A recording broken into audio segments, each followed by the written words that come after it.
Imelda yang telah raise hand. Saya akan mempersilakan Ibu Imelda. Silakan.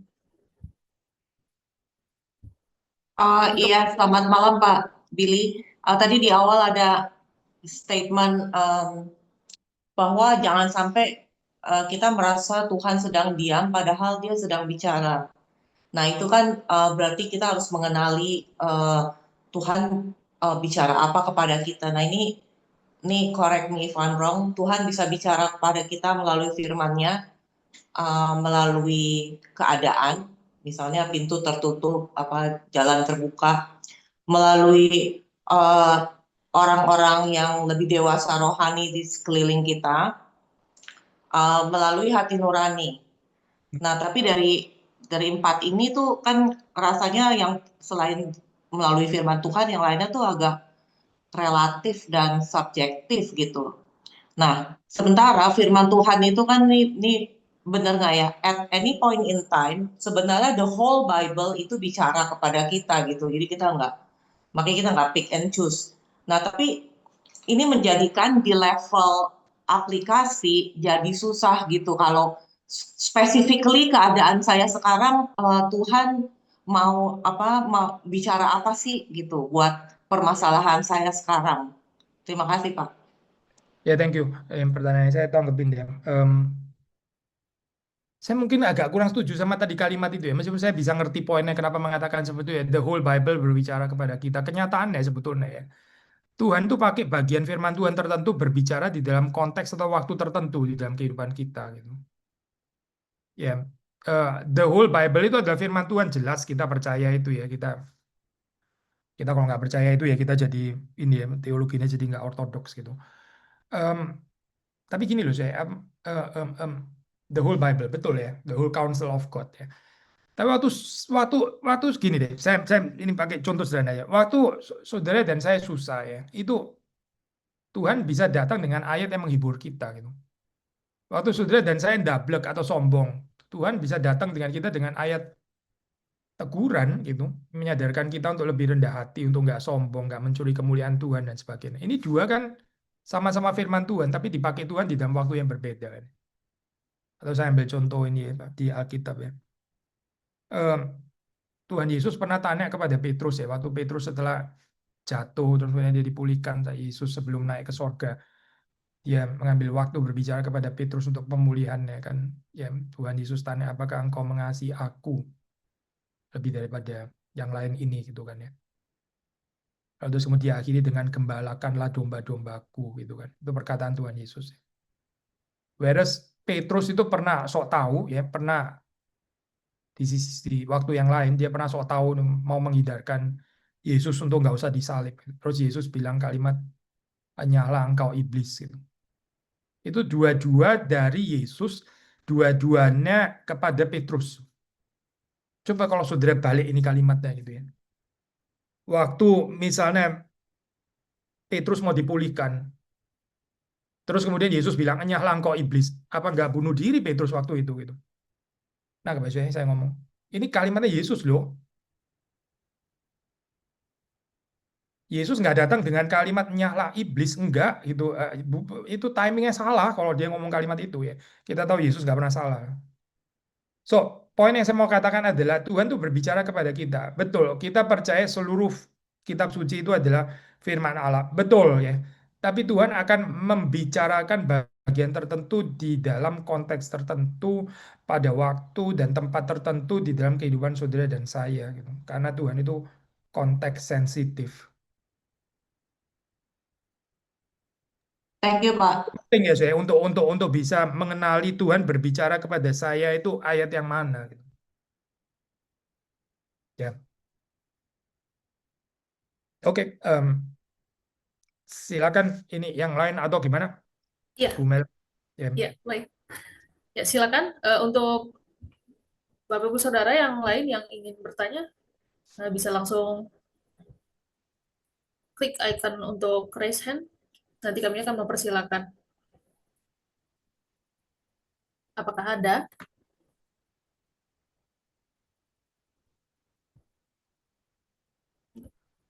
Baik. Ya, silakan Pak Agus Hartono, kami melihatnya di tampilan stream. Ya, terima Ya, baik, kasih. silakan. Ya, terima kasih kesempatannya. Pak Billy, saya mau tanya itu, jadi kalau dari pemaparan Pak Billy dari pertama sampai akhir, sepertinya memang jelas Tuhan itu eh, tidak diam, tetapi bekerja atau dengan segala sesuatu cara Tuhan sendiri.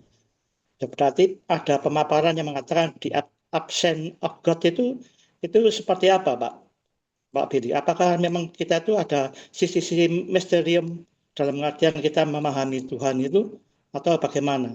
Terima kasih, Pak. Di absence of God ya tadi ya, maksudnya ngomongnya Ya. Pak ya. Mungkin ini kali ya, sekali lagi ya, saya mau highlight sekali lagi kata tampak itu tadi ya, tampak gitu ya, seemingly apparently tampaknya. Ya, Tuhan bisa seolah-olah nggak hadir, absen gitu ya. Mungkin Tuhan bukan absen gitu, tapi Tuhan seperti kayak sengaja menarik dirinya supaya kita mengejar Dia gitu. Tuhan seperti kayak, saudara pernah baca ini ya Pak, yang cerita itu dua murid Emmaus itu kan. Tuhan berbuat seolah-olah ya melanjutkan perjalanannya kan. Ya, supaya apa ya? Supaya mereka mengejar Tuhan, supaya mereka menahan Tuhan. Ya, kadang ada saat di mana Tuhan itu seperti jauh dari kita ya. Ya, sederhana ya, kita mesti kejar Dia gitu. Kalau kita ada keliru, kalau kita ada dosa, ya kita mesti mengampuni, bukan mengampuni, kita mesti minta ampun ya, bertobat dan minta pengampunan dari Tuhan. Lalu kita kembali mengejar Dia. Tuhan bisa pakai ini sih, apa feeling of absence ini memang gitu ya, untuk membawa kita itu peka ya dalam hal ini. Karena relasi dengan Tuhan itu nggak statis ya, bukan Tuhan terus dekat dengan saya, itu kayaknya nggak realistis juga sih gitu. Ada ayat mengatakan Tuhan itu dekat dengan orang yang remuk atau hancur hatinya, betul kan ya? Kalimat itu baru meaningful kalau ya ada kekhususan kedekatan Tuhan waktu orang itu hatinya hancur kan. Lah kalau misalnya ternyata kenyataannya Tuhan itu selalu dekat, mau hancur hatinya atau enggak hancur hatinya atau keras hatinya, Tuhan juga tetap dekat. Lah ayat itu artinya apa gitu maksudnya? Nah maksudnya ada ayat bilang Tuhan itu dekat dengan orang yang hancur hatinya. Ternyata enggak hancur pun juga Tuhan dekat juga. Ternyata orang yang keras hatinya Tuhan juga dekat juga. Lah, jadi ayat itu artinya apa dong berarti? Kan enggak meaningful ya. Tuhan itu dekat dengan orang yang remuk hatinya. Kalau ternyata yang enggak remuk pun juga Tuhan dekat. Kenyataannya enggak sih. Tuhan enggak dekat gitu. Itu baru meaningful. Tuhan enggak sedekat seperti dia dekat dengan orang yang hancur hatinya. Sekarang ini aja, ini pertanyaan sederhana ya. Saudara dan saya hatinya selalu hancurkah? Gitu. Nah ini loh, ini kan persoalannya di sini gitu. Apakah betul kita itu bisa senantiasa menjaga kehancuran dan keremukan hati? Ada saat-saat di mana kita benar-benar hancur hati kita. Di dalam saat itu kita bisa menghayati ya betapa dekatnya Tuhan gitu. Makanya kadang-kadang di dalam kehidupan ini waktu kita sudah mulai menjauh dari Tuhan, Tuhan mengizinkan apa ya tadi ya seperti tadi Ibu Rentana tadi yang pertama, ada kesulitan yang menimpa kita, pengalaman kehidupan kita yang membuat kita hancur, itu bisa membuat kita menghayati kembali kedekatan Tuhan karena Tuhan dekat kepada orang yang remuk dan hancur hatinya gitu. Dan kalau saya boleh kaitkan lagi dengan pemaparan hari ini ya, orang yang membiasakan diri meratap, groaning, itu hancur hatinya. Meratap dan kehancuran hati itu satu paket gitu. Nggak ada orang meratap yang keras hati, itu nggak ada. Keras hati dan meratap itu nggak kompatibel. Makanya jangan kehilangan spiritualitas ratapan ya. Termasuk di dalam perjuangan akan keadilan itu, kalau nggak ada ratapannya kita jadi nggak hancur aja hatinya. Jadi puff up, jadi membusungkan dada ya, jadi self righteous dan seterusnya. Oke. Silakan Saya yang lain. melanjutkan. Tidak, Mungkin saya yang lain, melanjutkan. dulu Oke. kali ya Pak. Ya, Kalau terima boleh, kasih. yang lain bisa ada Ya, kesempatan. baik. Ya. Dan selanjutnya saya akan mempersilakan Ibu Risbarita Simorangkir, silakan.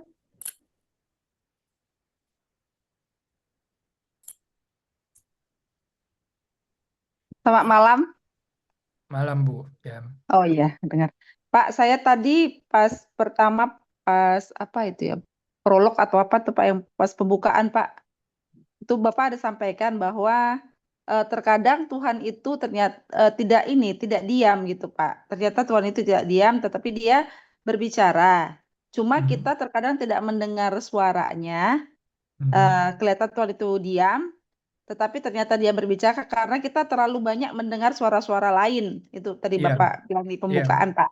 Mhm. Suara-suara lain, jadi kita juga tidak peka lagi mendengar suara Tuhan, padahal dia berbicara gitu ya, Pak. Iya Yang ingin benar. saya tanyakan, Pak, itu kan masalah praktek dalam kehidupan kita sehari-hari sebagai orang percaya kan, Pak. Kita kan kadang-kadang sudah tidak bisa membedakan lagi ini suara Tuhan nggak ya gitu, karena sudah terlalu Mhm. bias gitu, Pak ya. Pak, Mhm. apa sih penyebabnya itu, Pak? Sehingga sampai kadang-kadang sudah sebagai orang percaya sudah tidak bisa bedakan lagi ini suara Tuhan atau perasaan hatiku sendiri kah? Atau sampai ragu gitu. Padahal kita sudah pernah mengalami masa di mana kita merasakan jelas pimpinan Tuhan, Pak, terhadap suatu perkara misalnya gitu, Pak, Ya, untuk apa yang ya. kita ambil di masa depan. Yang ingin saya Mhm. tanyakan, Pak, bagaimana kita bisa mendapatkan kepekaan itu lagi dengan Mhm. kondisi kan kita memang sangat perlu pimpinan Tuhan di dalam kehidupan kita, Pak. Demikian, Ya. Pak. Terima kasih, Pak. Ya, thank you pertanyaannya. Em, Tuhan bisa pakai sih itu perasaan hati tadi ya. Bukan berarti itu harus selalu subjektif atau apa ya. Tuhan juga bisa pakai itu. Tapi Tuhan waktu bekerja berbicara melalui kita ya Tuhan pakai hati kita dan juga pakai pikiran kita gitu. So, jangan cuma perasaan hati tapi juga pikiran. Tuhan memberi bijaksana itu melalui pemahaman kita yang pakai pikiran juga dan pikiran kita waktu diisi oleh firman Tuhan ya kita punya bijaksana itu adalah bijaksana Kristus itu. Maksudnya gini loh, ada certain kebahayaan kalau kita bypass aspek ini ya, pemahaman ini ya. Pengertian ini kita bypass, jadi mainnya itu di feeling gitu ya. Itu bisa bahaya gitu. Karena seperti tadi Ibu bilang ya, entah jangan-jangan ini suara hati saya sendiri, bukan ya. Nah kalau Tuhan bekerja, saya bukan berarti Tuhan nggak boleh pakai perasaan. Tuhan bisa sangat bisa pakai perasaan. Itu juga diciptakan Tuhan kok gitu ya. Waktu kita mencintai itu nggak mungkin mencintai tanpa perasaan sama sekali itu kan nggak mungkin gitu ya. Misalnya kepada sesama itu ya, itu kan pakai perasaan juga gitu, bukan tanpa perasaan. Nah tapi bijaksana Kristus ya itu yang ada di dalam pikiran kita. Semakin kita mengenal firman Tuhan, semakin kita memahami kitab suci, semakin harusnya kita mengerti ya ini apa pikiran Tuhan itu seperti apa gitu bijaksana Tuhan. Apakah keputusan ini cocok ya dengan kemauannya Tuhan, dengan kehendaknya Tuhan. Karena kita sudah diberitahu prinsip-prinsip besar di dalam firman Tuhan itu. Tapi tentang ketepatan ya, saya pikir gini sih, kayak ini emang ketepatan ya. Bagaimanapun kita, Tuhan mau kita ambil keputusan gitu. Ini bagian daripada pendewasaan ya. Karena kita maunya kan yang apa ya, yang bersih banget gitu ya. Karena kita mungkin takut salah gitu ya. Terus kalau bisa Tuhan kasih ini nih gitu ya, arahannya yang sejelas mungkin sampai saya nggak perlu ambil keputusan lagi. Tapi itu nggak mendewasakan kita gitu, nggak mendewasakan kita. Tuhan mau kita bergumul, berpikir, berdoa, bergantung kepada Dia dan memutuskan ya sesuai dengan ya tadi gitu ya suara hati dan juga pikiran yang dikuasai oleh firman Tuhan gitu. Itu yang dewasa. Saya mungkin ambil contoh gini ya, contoh apa ini sederhana ya. Kita orang tua misalnya ya, kita punya anak gitu ya. Anak itu waktu kecil ya tanya gitu ya, apa tanya gitu kanan atau kiri Pak, kanan atau kiri gitu kan ya. Tapi kalau anak kita bertumbuh masih tanya kayak gitu terus kita masalah ya ini anak kayaknya. Terus dia umur berapa? 17 gitu misalnya. Terus kemudian dia tanya, "Ma, saya pakai baju apa?" Terus kaos kaki saya warna apa? Dia mau lo ini bukannya lu pilih sendiri atau gimana sih? Kaos kaki harus sewarna nggak, Ma ya gitu. Lu gimana ya tanya kayak begini gitu? Lu harusnya tahu nggak sih ya, kaos kaki itu harusnya yang harus dicuci sudah dicuci atau boleh pakai 2 hari? Kalau sudah 3 hari bagaimana? Ya lu bergumul 3 hari itu oke nggak? Atau sudah bikin orang lain pingsan gitu dan seterusnya dan seterusnya. Ini kan kita expect anak itu bisa berpikir ya sesuai dengan pertumbuhannya mengenal ya kehidupan ini dengan cara yang benar. So Tuhan juga mau kita bertumbuh kayak gitu ya. Jangan Tuhan, saya kanan atau kiri, kasih tanda dong. Kalau kucing warna hitam berarti kanan, kalau kucing warna apa gitu berarti kiri gitu. Tuhan bisa aja sih kasih kayak gitu ya bisa aja. Seperti kita juga bisa kasih kayak gitu ke anak kita bisa, tapi dia nggak dewasa ya kayak gitu. Dia kan terus bergantung kayak orang agak cacat akhirnya gitu. So Tuhan nggak mau kita cacat kayak gitu ya. Tuhan mau kita itu berani ambil keputusan. Tapi Tuhan nggak membiarkan kita sendiri. Kita dikasih bijaksana Kristus dan itu ada di dalam firman Tuhan. Tuhan juga bisa pakai suasana hati kita. Tentu Tuhan bisa pakai semuanya gitu. Tapi percaya kepada kemampuan Tuhan memimpin kita, setelah itu kita ambil keputusan gitu. Ya. Silakan yang lain. Ya, baik. Selanjutnya Ibu Rachel Obajaroho, silakan.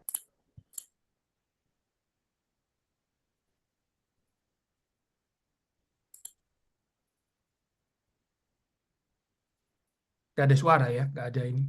Ya, ini belum ada suara, mungkin sedang tidak di tempat. Saya akan mempersilakan yang lain. Oh, baik. Ya, sudah. Ya, saya terima kasih untuk pelayan Pak Billy.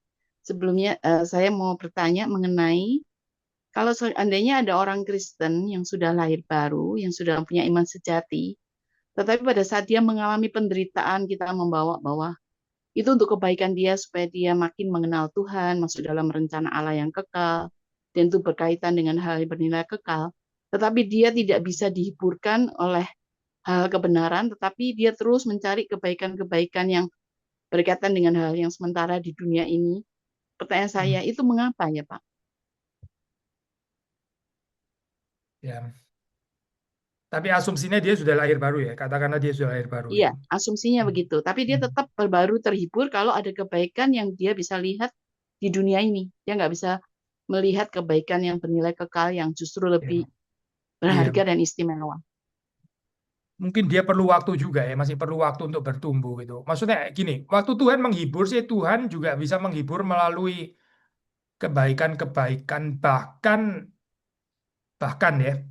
yang let's say sensorial gitu ya, sensori gitu ya. Saya teringat cerita ini dulu apa Elia itu waktu waktu dia depresi gitu ya. Tuhan menghibur dia ya. Tuhan menyuruh dia makan gitu, menyuruh dia makan. So, ini kan menarik ya, Soe. Tuhan bukan mendekati Elia dengan, "Hei Elia, ketahuilah aku ini Tuhan. Kenapa engkau kecewa kayak begitu ya?" Bisa saja Tuhan menegur kayak begitu. Tapi ini yang menarik ya, Tuhan mentraktir Elia itu. So, ini saya pikir kita juga boleh open loh terhadap cara Tuhan menghibur orang kayak gini ya. Ada orang yang susah sekali, nggak tahu lah apalah pergumulannya susah gitu ya. Ya mungkin kita ayo pergi sama saya lah jalan-jalan gitu. Itu juga bisa ini loh, penghiburan dari Tuhan loh. Maksudnya Tuhan juga bisa pakai cara itu gitu. Pergi makan bareng yuk gitu. Atau nonton bioskop atau apa nggak tahu lah ya. Apa gitu. Itu bisa penghiburan yang dipakai Tuhan juga untuk membawa dia itu.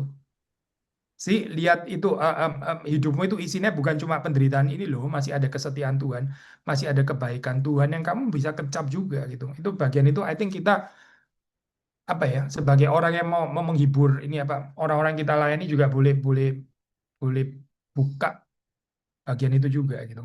Dengan tetap memberitakan yang tadi ya, hal-hal yang kekal gitu. Karena ini ya bukan patah hati bukan diselesaikan dengan pijet atau sauna terapi atau apa ya, bukan, tapi dengan penghiburan dalam Injil. Saya setuju pasti gitu ya, dalam hal ini firman Tuhan dan sebagainya, tapi ya bisa jalan paralel gitu dalam hal ini ya. Makasih Pak. Ya, sama-sama.